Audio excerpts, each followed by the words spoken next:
Still the best rapper from Compton? I'm definitely the best rapper from Compton. Definitely? Definitely. Who's the best rapper on the West Coast today? Game. I'm the best rapper from Cali. That's not a whisper. That's not a throwaway line. That's a declaration. One, the Game delivered calmly, confidently, and without hesitation during his interview with Shannon Sharpe.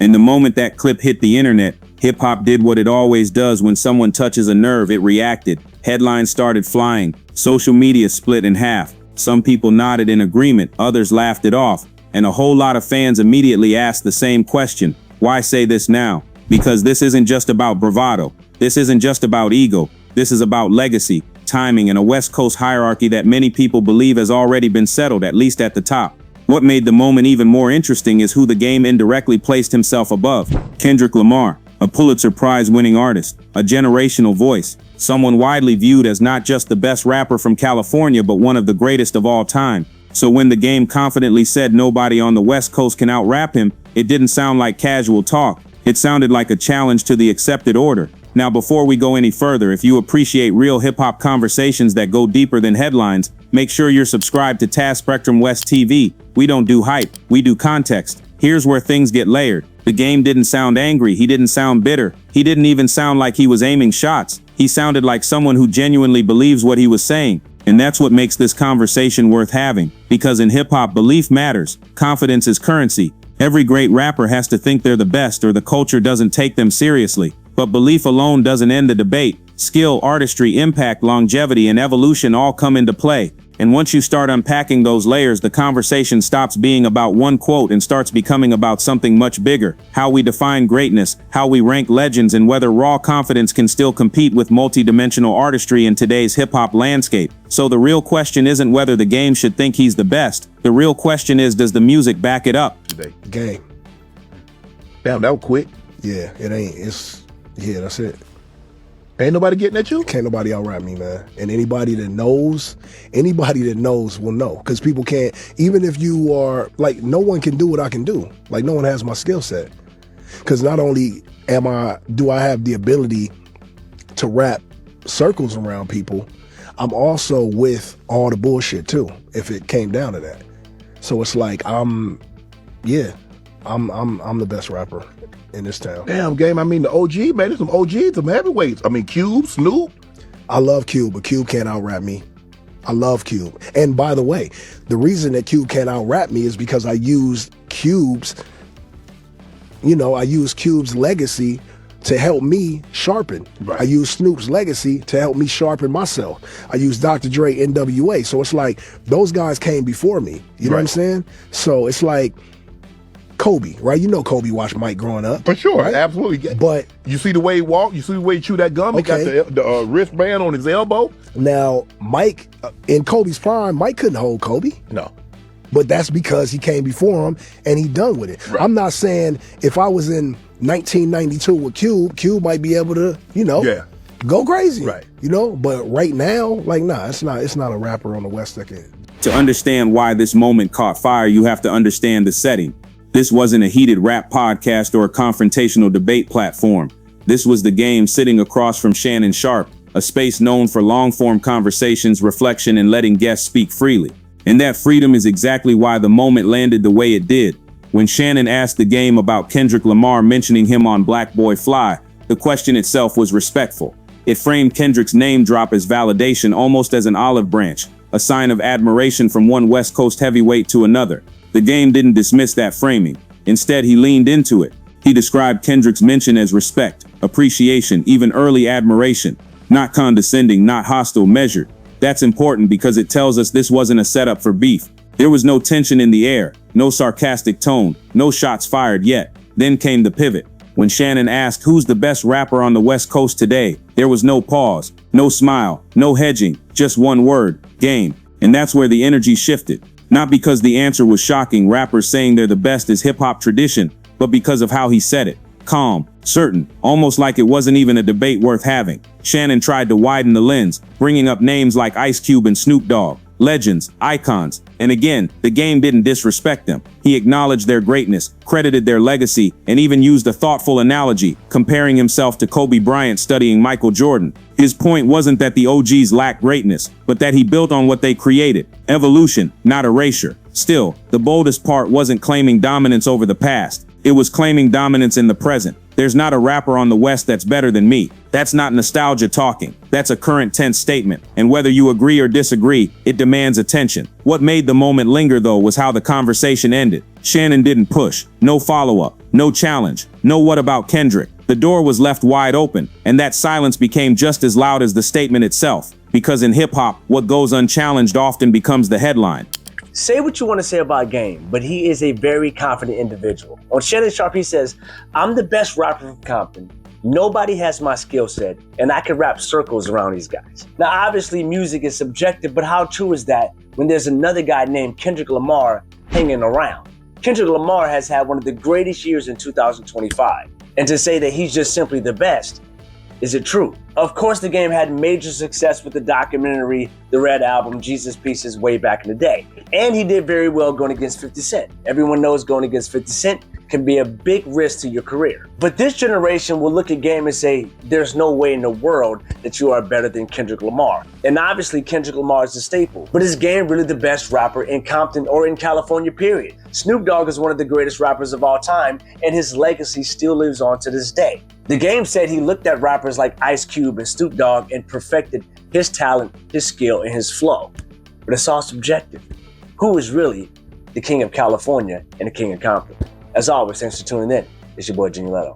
When Kendrick Lamar mentioned the Game on Black Boy Fly, it wasn't a random name drop. Kendrick doesn't waste bars. Every reference in his music is intentional, layered, and usually doing more than one thing at once. So when the Game interprets that mention as respect and appreciation, that reading isn't far-fetched. It's actually consistent with how Kendrick approaches hip-hop lineage. In Black Boy Fly, Kendrick reflects on his upbringing, his hunger, and the figures he looked up to while chasing his own breakthrough. The Game coming out of Compton with the documentary represented something tangible at that time, success without leaving home behind.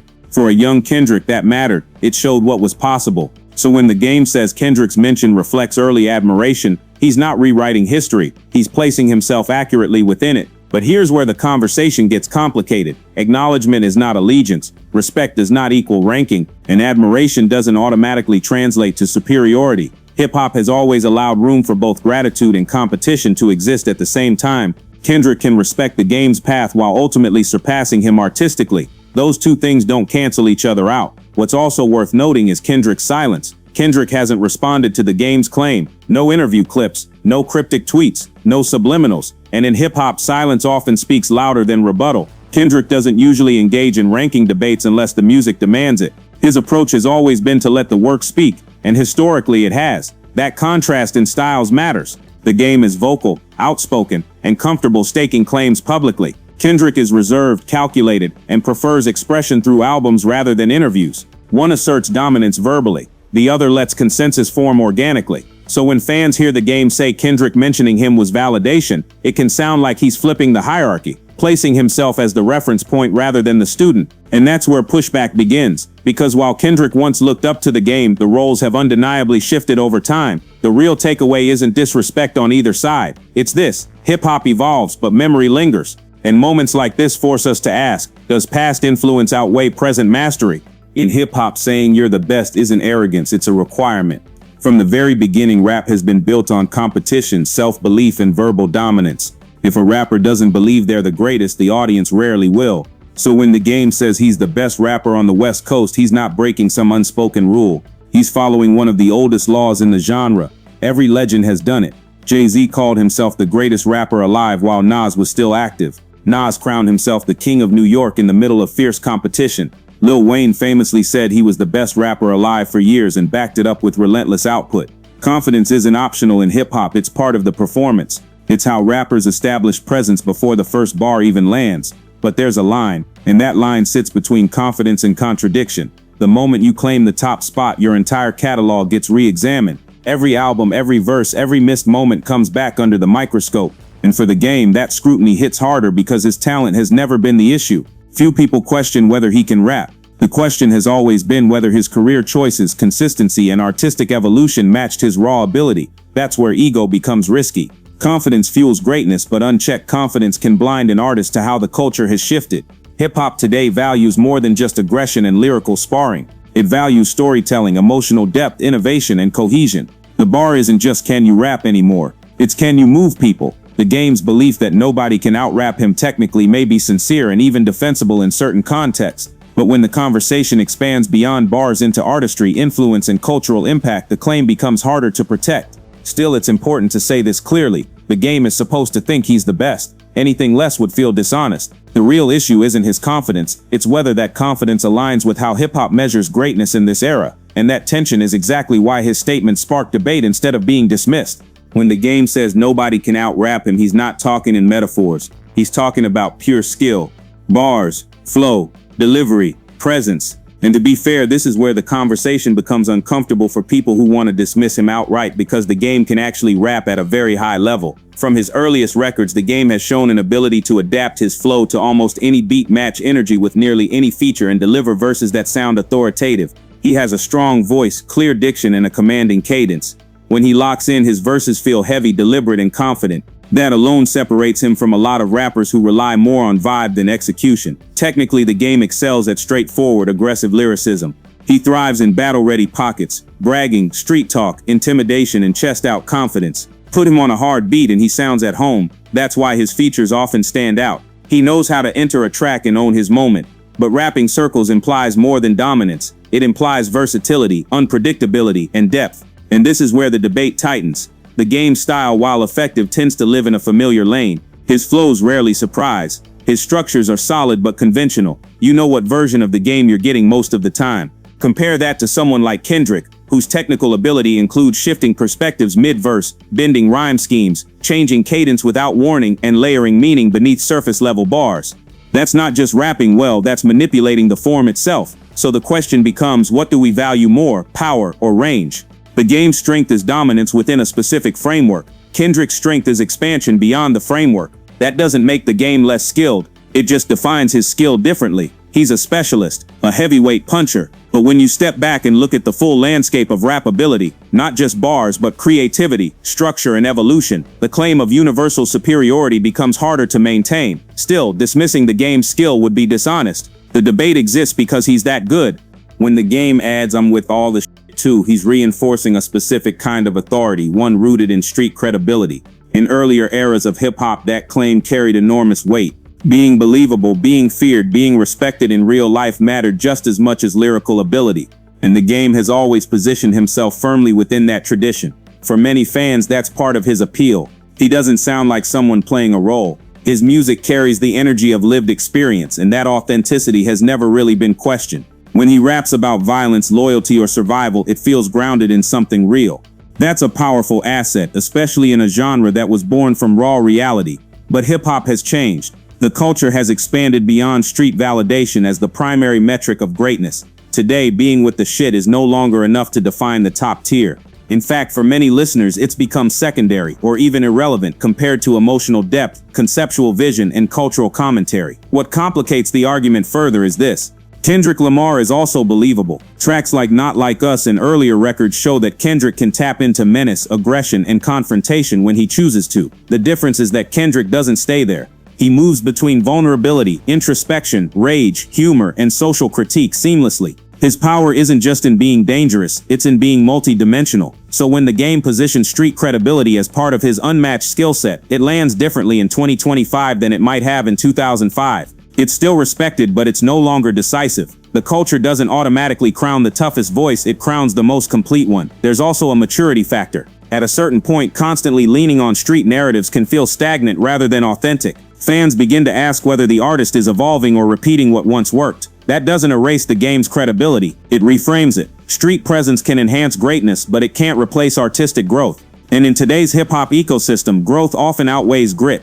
So when you strip away the headlines, the clips, and the social media noise, what are we really left with? We're left with an artist who has to believe he's the best. The game saying he's the top rapper from California isn't reckless, it's rooted in hip-hop tradition. Confidence is mandatory, ego is part of the uniform, and skill-wise, there's no denying he belongs in the conversation. His catalog is strong. His presence is undeniable. His contribution to West Coast rap is real. But hip-hop doesn't freeze time. Greatness isn't only about who can rap the hardest in a booth.